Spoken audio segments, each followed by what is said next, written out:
আজকে আমার ভিডিওর বিষয়বস্তু হলো কাঠচাপা ফুল গাছ নিয়ে। এই দেখুন, কাঠচাপা ফুল গাছ কিন্তু মানে বাড়িতে থাকলে মানে কাঠচাপা ফুল গাছের যে একটা সুন্দর সুগন্ধ, এত মিষ্টি একটা গন্ধটা কিন্তু খুবই ভালো লাগে।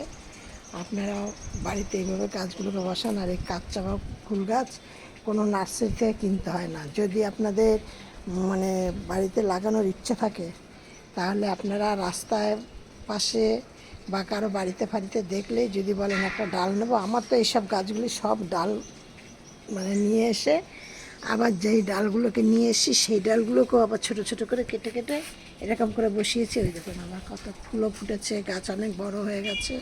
আবার এই সব গাছ থেকে এই দেখে এই যে দুটো গাছ, এই যে ছোট ছোট গাছগুলো কিন্তু সব আমার, একটা গাছও কিন্তু আমি একদম মানে নার্সারি থেকে কিনে নিয়ে আসিনি। সব গাছই কিন্তু আমার এইভাবে এর কাছ থেকে ওর কাছ থেকে চেয়ে নিয়ে আসা। দিয়ে এবার ধরুন রাস্তায় যাচ্ছি, যেতে যেতে কোথাও একটা দেখলাম যে কাঠচাপা ফুল গাছের ডাল কেউ কেটে বাড়ির থেকে ফেলে রেখেছে, সেখান থেকে নিয়ে চলে এলাম। আবার কোথাও যাচ্ছি, কোথাও দেখছি কারো বাড়িতে একটা কাঠচাপা গাছ আছে, সেটা বাইরে রাস্তার দিকে তার ডালটা রয়েছে, তুলে নিয়ে চলে এলাম ভেঙে নিয়ে। ঠিক এইভাবে আবার কারো কাছে চাইছি, সেও দিচ্ছে। ঠিক এইভাবে আমার কাঠচাপা ফুল গাছগুলো এতগুলো গাছ করা। আমি চাম্পাস ব্লক থেকে ভিডিওটি করছি, আমি চাম্পা বলছি। আর কাঠচাপা ফুল গাছ কিন্তু তৈরি করা বাড়িতে এমন কিছু কঠিন কাজ নয়। ডাল থেকে অতি সহজেই আপনি আপনারা গাছ করতে পারবেন। আর কাঠচাপা ফুল গাছের কিন্তু কোনো যত্নেরও প্রয়োজন পড়ে না। এরা একদম জল পছন্দ করে না।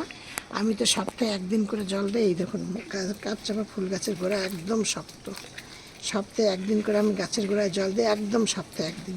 সেই জলটা আমি কী জল দিই সেইটা একদম শেষের দিকে আপনাদেরকে বলছি।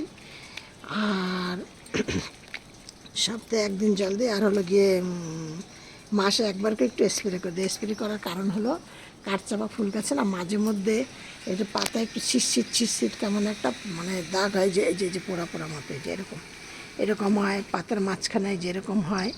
এই জন্য আমি কি মাসে একবার একটা স্প্রে করি। এবং স্প্রেটা আমি কী দিয়ে করি আর সপ্তাহে একদিন আমি কী দেই, আমি সেইগুলো তোমাদের সাথে সব আলোচনা করব। দিয়ে এবার আমি তোমাদেরকে বলছি, আলোচনা মানে শেয়ার করব যে আমি গাছে দিই আমার দেখো কত। এই দেখো এইখানে একটা থোকা এসেছিলো আমার গাছগুলো এখনই আনতে গিয়ে, এই যে ওখান থেকে খুলে পড়ে গেল। এরকমভাবে সব গাছ, এবং কিন্তু এই গাছের ডাল কিন্তু ভীষণ নরম। আর গাছকে খুব রোদ্রে রাখতে হবে, ভীষণ রোদ্রে, এরা রোদ খুব পছন্দ করে। আমার এই ছাদে একদম ওঠা থেকে শেষ পর্যন্ত রোদ পড়ে, আমার কোনো সমস্যা নেই। গাছের চেহারা দেখেছো? এবার আমি কি করি এবার তোমাদের সাথে সেইটা দেখাচ্ছি। দেখো এই তুলসী গাছটাকে এখন তুলে দেবো। তুলসী গাছটা তুলে ফাঁকা রয়েছে। এই যে গাছগুলোকে গোড়াটাকে বেশ এরকম করে একটুখানি করে দিলাম, খুঁচিয়ে দিলাম।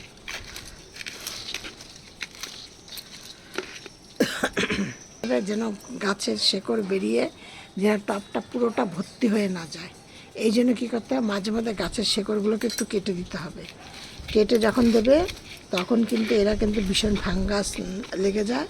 যার জন্য এই দেখো এই যে হলুদ দিই, এই যে এটার মধ্যে কিন্তু হলুদ ভর্তি কোটোটা, হলুদ দিই। এবার আমি এই গাছের গোড়াটাকে প্রত্যেকটা গাছকে এখন তাই করব।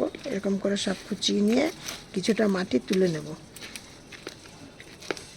এই যে কিছুটা মাটি এবার তুলে নেব, নিয়ে এর তলায় আমি ডাইরেক্ট একদম অল্প পরিমাণে এই 1 চামচ করে সর্ষের খোল দিয়ে দেব। আর হাফ চামচ হলুদ গুঁড়ো আর 1 চামচ নিম খোল দিয়ে দেবো। দিয়ে নে আবার মাটিটা চাপা দিয়ে দেবো, দিয়ে জল দিয়ে দেবো। তোমাদের আমি প্রথমেই ভিডিওর শুরুতেই বলেছি আমি সপ্তাহে একদিন জল দেই, কিন্তু সেটা কি জল দেই তোমাদের সাথে আমি শেয়ার করব। আমি ওইভাবে দিয়ে নিয়ে তারপরে ভরপুর জল দিয়ে দিই, দিয়ে আবার 1 সপ্তাহ বাদে আবার এরকম দেবো। আমি যার জন্য ওই 1 চামচ করে, 4 চামচের 1 চামচ করে দিই, খোলটা দিই। বেশি খোল দেই না, বেশি খোল দিলে পরে আবার হবে। আমি প্রতি সপ্তাহেই দিই। আর দিয়ে নিয়ে তারপর তোমরা ভরপুর জল দিয়ে দেবে।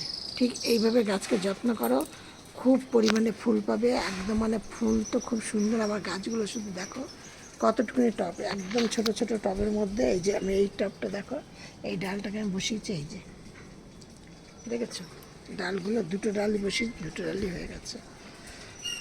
এবার এই ডালগুলোকে আজকে আমি তুলে অন্য জায়গায় বসাবো। ঠিক এইভাবেই তোমরা গাছকে যত্ন করো, খুব ভালো রেজাল্ট পাবে। আর আমি ও গাছকে কি, আমি সব মাসে একদিন করে আমি গাছকে স্প্রে করি। কি দিয়ে আগে আমি ওই ডাল ধোয়া জল দিয়ে স্প্রে করতাম, এখন আমি আবার ওইটাকে একটু পাল্টিয়ে দিয়েছি। কেন একঘেয়ে সব জিনিস মানে দিয়ে করলে পরে কি হয়, ওটা সহ্য হয়ে যায়, মানে একঘেয়ে হয়ে যাচ্ছে।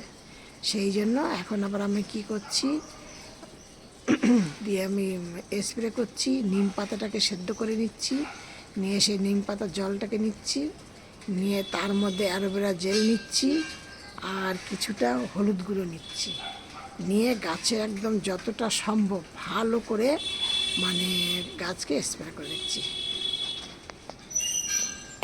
এই ছিল আজকে আমার ভিডিও। নেক্সট ভিডিও আবার করবো। সবাই তোমরা ভালো থাকো, সুস্থ থাকো।